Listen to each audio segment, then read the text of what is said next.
wabarakatuh.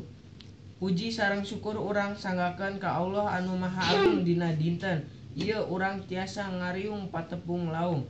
Salawat sareng salam mugi tetep ka junjungan Nabi besar Muhammad sallallahu alaihi wasallam sareng ka kaluargina katut ko para sahabatna anu gaduh kamulyaan. Teu hilap ka sadaya umatna. Amin.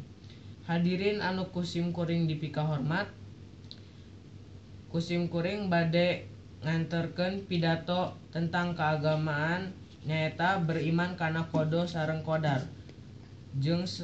Beriman kana kodo sareng qadar ngandung manfaat diantarana nyaeta bisa nguatkeun keimanan jeung katakwaan, bisa nyadarkeun saenyana sagala sesuatu anu kajadian eta tos diatur ku Allah Subhanahu wa taala.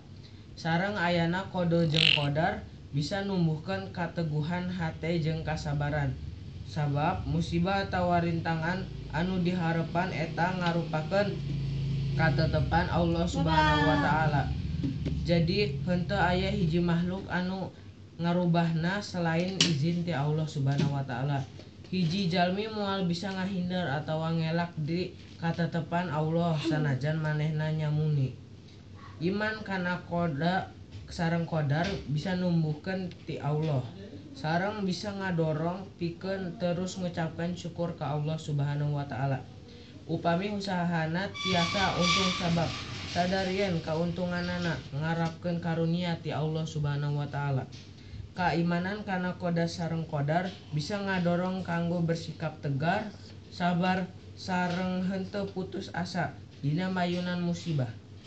Jeung upami urang meunang musibah, jadi bacaan anu sae anu kudu urang ucapkeun nyaeta bacaan istirja anu hartosna saenyana sagala sesuatu anu gaduh Allah Subhanahu wa taala sareng saenyana nyan Allah urang sadaya. Sakieu heula ti abdi upami aya cariosan anu maraneh di hate abdi nuhun dipikahunten. Wabillahi taufik wal hidayah. Wassalamualaikum warahmatullahi wabarakatuh.